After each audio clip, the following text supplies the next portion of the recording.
اللہ کے نبی صلی اللہ علیہ وآلہ وسلم نے جب مختلف بادشاہوں اور حکمرانوں کو خط لکھنے شروع کیے تو آپ صلی اللہ علیہ وآلہ وسلم کو بتایا گیا کہ غیر مسلم حکمران ایسے خطوط قبول نہیں کرتے جن پر مہر نہ لگی ہو۔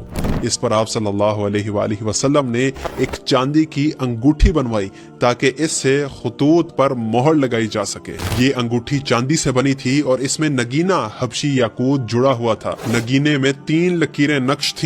پہلی لائن میں محمد، دوسری لائن میں رسول اور تیسری لائن میں اللہ لکھا تھا۔ اسے نیچے سے اوپر کی طرف پڑھا جاتا تھا، یعنی پہلے اللہ، پھر رسول، پھر محمد۔ اس طرح یہ جملہ مکمل ہوتا تھا، محمد اللہ کے رسول ہیں صلی اللہ علیہ وآلہ وسلم۔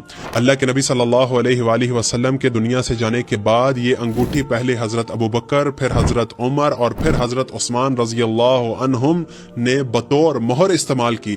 پھر حضرت عثمان رضی اللہ عنہ کے دور خلافت میں تقریباً 650 عیسوی کے قریب حضرت عثمان رضی اللہ عنہ مدینہ میں مسجد قباء کے قریب بیر عریس، یہ ایک کنواں ہے جو مسجد قباء کے باہر تھا، اس کے پاس بیٹھے ہوئے تھے کہ اچانک یہ انگوٹھی اس کنویں میں گر گئی۔ صحابہ رضی اللہ عنہم 3 دن تک یہ انگوٹھی تلاش کرتے رہے، یہاں تک کہ انہوں نے کنویں کا سارا پانی باہر نکال دیا، لیکن پھر بھی وہ انگوٹھی نہ مل سکی۔ پھر حضرت عثمان رضی اللہ عنہ نے ایک نئی انگوٹھی بنوائی جو آج بھی آپ استنبول کے میوزیم میں جا کے دیکھ سکتے ہیں۔